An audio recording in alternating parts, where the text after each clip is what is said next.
नमस्कार दोस्तों। तो आरआरबी एनटीपीसी में कुछ इस प्रकार के क्वेश्चन आ रहे हैं और 99.9% बच्चे इस प्रकार के क्वेश्चन में गलती कर रहे हैं और कहां पर मिस्टेक कर रहे हैं आज हम आपको बताने वाले हैं कि सबसे बड़ी गलती कहां पर उनसे हो रही है। और क्वेश्चन बहुत आसान है, अगर आप 10 मिनट हमको देते हैं तो 100% ऐसे क्वेश्चन में पूरे पूरे मार्क्स लाने वाले हो, एक क्वेश्चन नहीं छूटने वाला है। देखिए, किसी वस्तु का अंकित मूल्य उसके लागत मूल्य से 40% अधिक निर्धारित किया गया।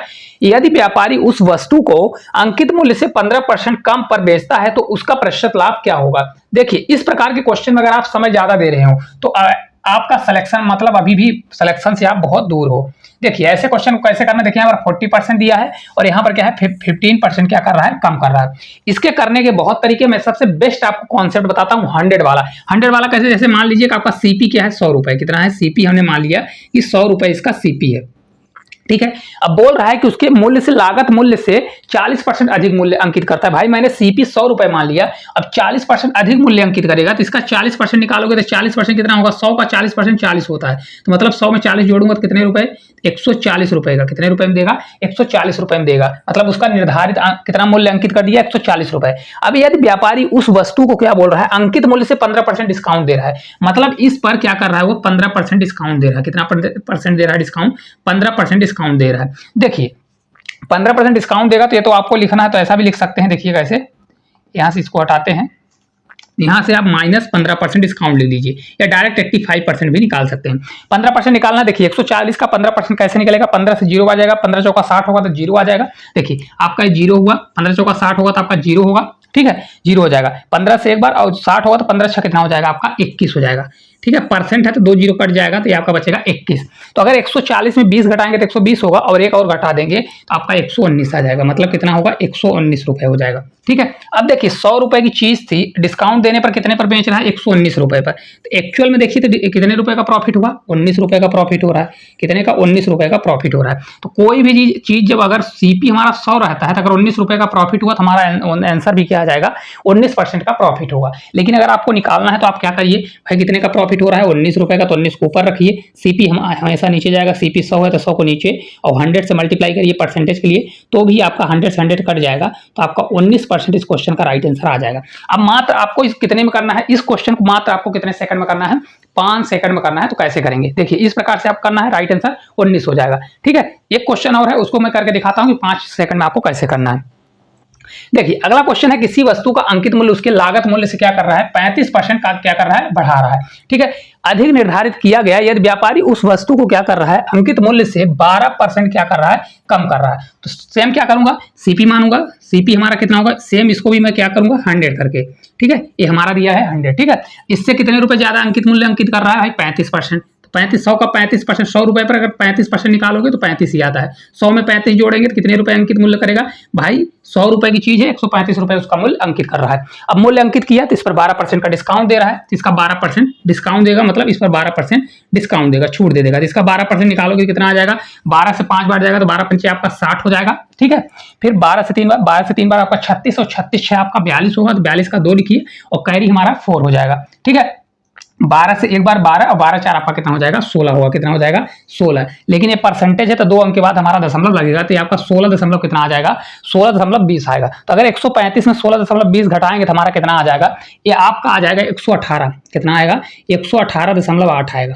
कितना आएगा, 118.8 आ जाएगा। अब देखिए 100 रुपए की चीज अभी कितने में बेच रहा है, 118.8 में बेच रहा है। तो भाई 100 रुपए की चीज पर कितने रुपए का प्रॉफिट हुआ, 18 रुपए 80 पैसे का प्रॉफिट हुआ, ठीक है। तो यही हमारा परसेंट, अगर यहाँ पर सीपी हमारा 100 है तो परसेंट भी हमारा डायरेक्ट यही निकल के आ जाता है। तो ये तो आपको पेपर में लगाना है, लेकिन आया कहाँ से, ये भी आप कर सकते हैं कि भाई 18 रुपए का प्रॉफिट, 18 रुपए 80 पैसे का प्रॉफिट हुआ, किस पर हुआ, 100 रुपए पर हुआ, तो 100 हमारा नीचे जाएगा और परसेंटेज के लिए 100 से मल्टीप्लाई, तो ये आपका कितना आ जाएगा, 18.8% आपका करेक्ट आंसर आ जाएगा, ठीक है। मात्र इसको देखिए 5 से 10 सेकंड लगा होगा, फिर भी आपको मैं समझा रहा हूं तो भी आपको देखिए इसी प्रकार से क्वेश्चन को अटेम्प्ट करना है, ठीक है। दूसरे टाइप का देखिए क्वेश्चन कुछ इस प्रकार से पूछ रहा है, किसी वस्तु को उसके वास्तविक विक्रय मूल्य के 2/5 पर बेचने पर एक व्यक्ति को 20% की हानि होती है। यदि वह उसके वास्तविक विक्रय मूल्य के 80% पर बेचता है तो लाभ प्रतिशत क्या होगा। बहुत प्यारा क्वेश्चन है, मैं आपको देखकर इस क्वेश्चन को सॉल्व करना सिखाऊंगा। देखिए कैसे सॉल्व करेंगे भाई, देखिए कोई चीज पहले आप ये समझिए कि यहाँ पर लिखा है 2/5, क्या लिखा है, 2/5 लिखा है। ये 2/5 का मतलब है कि विक्रय मूल्य के 2/5। मतलब यहाँ पर देखिए सेलिंग प्राइस अगर आप देखेंगे तो यहाँ पर सेलिंग प्राइस एक्चुअल में नीचे वाली होती है। मतलब इसकी सेलिंग प्राइस कितनी है, 5 रुपए है। तो 5 रुपए में बेचकर वो 2 रुपए में बेच रहा है। कितने में बेच रहा है, तो भाई वो 2 रुपए में बेच रहा है। कितने में बेच रहा है, 2 रुपए में। तो 2 रुपए में बेच रहा है, जो ऊपर वाली वैल्यू होती है, तो उतने में बेचने पर उसको 20% की हानि हो रही है। कितने परसेंट की, 20% की हानि हो रही है। मतलब एक्चुअल में बेच कितना रहा है, कोई चीज 100% होती है, अगर 20% की हानि हो रही है तो एक्चुअल में दिया कितना है, तो ये आपका वैल्यू दी है 80% के बराबर। समझ में आ रहा है, कितने परसेंट के बराबर है, 80% के बराबर। ठीक है, अब देखिए अगर 80% बराबर 2 है तो हमको 100% निकालना है, क्योंकि 100% सीपी होता है। तो मैं 100% निकालूंगा कि भाई 100% कितना होगा। तो ये आपका देखिए अगर 80% बराबर हमारा 2 आ गया, तो देखिए उसे उसके वास्तविक विक्रय मूल्य के 80% पर बेचा जाता है। ठीक है, अगर इसका आप 5 रुपए का 80% निकालोगे तो 80% कितना होगा, देखिए 80% के लिए 80/100 करिए, तो 8×5 = 40, तो आपका ये 4 आएगा। कितना आएगा, 4 आ जाएगा। ठीक है, देखिए यहां समझिए अगर 80% बराबर 2 है तो 100% बराबर आपका कितना हो जाएगा, ये 100% बराबर आपका हो जाएगा। ये कितना होगा, तो देखिए इसका जब निकालूंगा, देखिए इसको जब कट करूंगा तो 40% बराबर 2 आएगा। तो 40 से 40 गुना 80 हो जाएगा। 40 का 2.5 गुना दिया है, तो आपका 2.5 हो जाएगा। ये कितना हो जाएगा, 2.5 गुना हो जाएगा। तो एक 2 पॉइंट कितना हो जाएगा, 5 आ जाएगा। ठीक है, अब देखिए यहाँ पर समझिएगा कि भाई अगर इसके 80% में बेचा जाएगा, मतलब कितना, न्यू सेलिंग प्राइस कितना आएगा। तो यहाँ देखिए न्यू सेलिंग प्राइस में लिख देता हूँ, न्यू सेलिंग प्राइस आपका कितना हो जाएगा, तो आपका हो जाएगा कितना होने वाला है, देखिए 4 रुपए। ये 4 रुपए, यहाँ पर कंफ्यूज मत होइएगा, 100% हमारा सीपी दिया है। क्या दिया है, सीपी दिया है। ठीक है, अब देखिए 2.5 रुपए की चीज है, उसको 4 रुपए में बेच रहा है, तो प्रॉफिट कितना हुआ, प्रॉफिट हुआ 1.5 का। कितने का, 1.5 का। नीचे हमेशा जाएगा 2.5 मल्टीप्लाई 100 करेंगे। ठीक है, तो कितना आएगा, देखिए 1 दशमलव ऊपर 1 दशमलव नीचे है, दशमलव हट जाएगा। 5 से 3 बार, 5 से 5 बार, 3/5 आपका कितना होता है, 60%। तो आपका इस क्वेश्चन का राइट आंसर कितना आ जाएगा, 60%। ऑप्शन नंबर ए जो है करेक्ट आंसर हो जाएगा। इस क्वेश्चन में बहुत से लोग बहुत गलती करते हैं, आपको मैंने बता दिया किस प्रकार से करना है। अब देखिए इसको मैं हटाता हूं। अब देखिए आपको अगर एक बार में ना समझ में आया होगा तो अच्छे समझ में आएगा। देखिए यहां पर अगर आप देखेंगे, एक चीज समझिए कि भाई टोटल एसपी हमारा कितना दिया है, 5 दिया है। उसका 80% कितना है, अगर 2 रुपए में बेचता है तो ये 80% के बराबर है। ठीक है, तो भाई 80% अगर 2 रुपए के बराबर है, तो इसका मैंने 100% निकाला कि भाई सीपी कितना है, कितने रुपए में एक्चुअल में उसने खरीदा है। तो मैंने निकाला भाई 2.5 रुपए में उसने खरीदा है, 2.5 रुपए में। अब बोल रहा है कि एसपी के 80% में अगर बेचता है तो 5 रुपए का 80% कितना होगा, 4 रुपए। तो 2.5 रुपए में खरीदा, 4 रुपए में बेचा, कितने का प्रॉफिट होगा, 1.5 रुपए का। और नीचे हमेशा सीपी जाएगा 2.5, मल्टीप्लाई करेंगे तो 60% आ जाएगा। बहुत आसान है। ठीक है, चलिए एक क्वेश्चन आपके पेपर में, ये वाला क्वेश्चन नया नया एंट्री मारा है और है बहुत इजी, लेकिन बच्चे इसमें बहुत गलती करते हैं। आप डायग्राम बनाएंगे, बहुत चीजें करेंगे। देखिए मैं इसको बताऊंगा कि आप इसको मात्र 5 सेकंड में इस क्वेश्चन को कर सकते हैं। ठीक है, लेकिन आप गलती क्या करते हैं, देखिए आपकी गलती भी मैं बता देता हूं कि आप लोग गलती कहां पर करते हैं। ठीक है,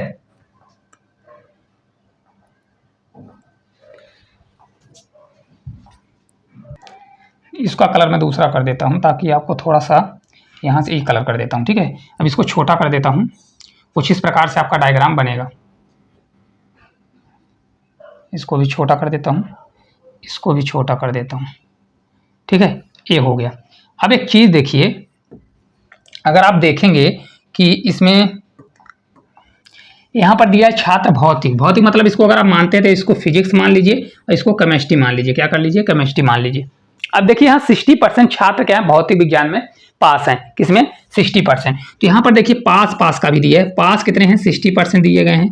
किसमें, आपके फिजिक्स में। ठीक है, इसके अलावा देखिए 70% उत्तीर्ण है। किसमें, 70 रसायन विज्ञान, मतलब केमिस्ट्री में कितने हैं, तो केमिस्ट्री में आपके दिए गए हैं कितने, 70%। और ये सभी क्या हैं, पास के हैं।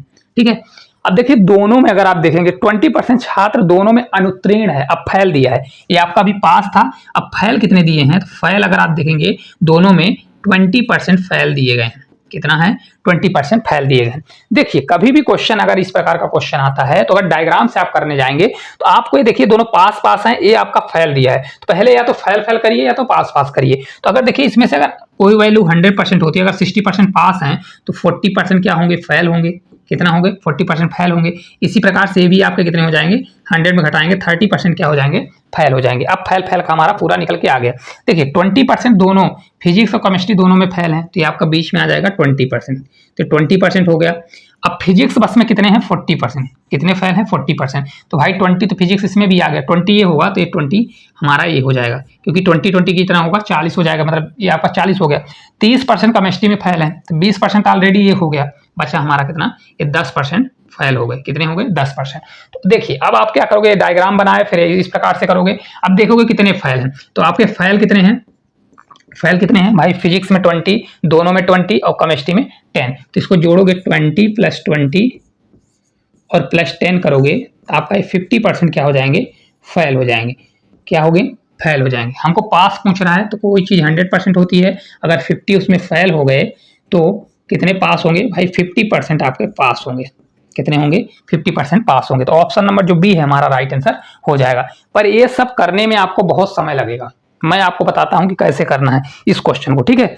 अगर ये पेपर में आ जाता है तो आपको कैसे करना है, ये सब चीजें हटाना है। अब देखिए इसको यहां से अगर ये पेपर में आता है तो आपको डायरेक्ट यहाँ से क्या करना है, ठीक है। ये आपको मेथड अपनाना, एक क्वेश्चन और है तो उसको भी मैं बताऊंगा। देखिए यहाँ से एक लाइन में किसी परीक्षा में 60% छात्र भौतिक विज्ञान में उत्तीर्ण हुए और 70% छात्र जो है किसमें विज्ञान में उत्तीर्ण हुए। तो पहले फेल फेल का हम ले लेते हैं, डाटा लेंगे फेल फेल का, क्या करेंगे फेल फेल का। तो देखिए फेल देखिए यहाँ पर क्योंकि 60% है तो अगर 60% पास है 100 में 60 घटाएंगे कितना हो जाएगा भाई 40% यहाँ पर फेल आ जाएंगे। किसमें होंगे फिजिक्स में। इसी प्रकार केमिस्ट्री में देखिए 70% अगर पास हैं तो फेल कितने होंगे 30%। कितने आ गए, तो ये आपका केमिस्ट्री में कितने हो जाएंगे, केमिस्ट्री में आपके हो जाएंगे भाई 30% क्या हो जाएंगे फेल हो जाएंगे। और फिजिक्स प्लस केमिस्ट्री दोनों में मिलाकर कितने फेल हैं, तो अगर आप देखेंगे दोनों में फेल हैं 20%। कितने हैं 20%। तो आप क्या करिए फेल फेल का निकाल लीजिए। तो यहाँ से देखिए ये दोनों जो दिए हैं फिजिक्स और केमिस्ट्री, क्योंकि ये दोनों में कॉमन होता है तो इन दोनों को जोड़िए 40 और +30 करिए और जो दोनों में दिया है उसको घटा दीजिए -20 कर दीजिए, तो आपका ये 50% क्या हो जाएगा, ये आपका 50% फेल आ जाएगा। क्या है ओवरऑल कितने परसेंट फेल हैं 50%, ठीक है। हमको पास निकालना है तो 100 में 50 घटाएंगे तो हमारा 50 आंसर आ जाएगा। ये सब आपको तामझाम करने की जरूरत नहीं है, सिर्फ इतना पेपर में करना है। अभी देखिए एक क्वेश्चन है उसको भी आपको करके दिखाते बिना डायग्राम का। देखिए दिया एक कक्षा में 45% छात्र गणित में और 55% छात्र किसमें अंग्रेजी में क्या है पास हैं। यदि 15% दोनों विषयों में पास हुए तो कम से कम एक विषय में पास होने वाले छात्रों का प्रतिशत क्या होगा। कम से कम एक विषय में पूछ रहा है। देखिए अगर ऐसा क्वेश्चन आता है तो आपको क्या करना है भाई 45% अभी पास दिया है तो ये आपको यहाँ पर देखिए कि मैथ का दिया है तो आपको सीधा क्या करना है भाई मैथ का है तो मैथ करो प्लस फिर इसके बाद क्या है इंग्लिश है तो इंग्लिश करो और माइनस कर दो जो दोनों में है, मैथ और इंग्लिश में दोनों में दिए गए हैं और सेम वैल्यू है। मैथ में कितने पास हैं 45%, तो आप इसको 45% करिए, फिर प्लस करिए इंग्लिश में कितने पास हैं भाई 55%, इसको मैं 55 करूँगा और माइनस क्या कर दीजिए कि उसमें 15% क्या है दोनों में 15% पास हैं तो -15 करूँगा। अब इसको जब सॉल्व करेंगे कितना आएगा देखिए 55 5 60 60 और 40 कितना 100, 100 में अगर 15 घटाएंगे तो आपका 85 आएगा। तो 85% ऐसे स्टूडेंट होंगे जो कम से कम एक विषय में तो पास होंगे ही। तो ऑप्शन नंबर ए जो है आपका राइट आंसर हो जाएगा। कौन सा होगा ए नंबर। तो आप ये डायग्राम को स्किप कर सकते हैं, ठीक है। तो इस प्रकार जितने भी क्वेश्चन थे इस छोटी सी क्लास में आपको बताने की कोशिश किया हूं, क्योंकि बच्चे बहुत सारा इसी क्वेश्चन में गलती करके आ रहे हैं और वो सिलेक्शन से बाहर हो रहे हैं। तो क्लास आपको किस प्रकार से लगी, अगर इसी प्रकार से छोटे छोटे वीडियो के माध्यम से पूरा कॉन्सेप्ट और पूरा निचोड़ आपको सीखना है तो इस चैनल को सब्सक्राइब कर लें। किसी भी टॉपिक में आपको प्रॉब्लम आ रही है तो कमेंट बॉक्स में कमेंट करें, हम उस टॉपिक को बहुत सरल और सबसे साधारण भाषा में आपको बताने की कोशिश करेंगे। तो आज के लिए इतना ही, धन्यवाद।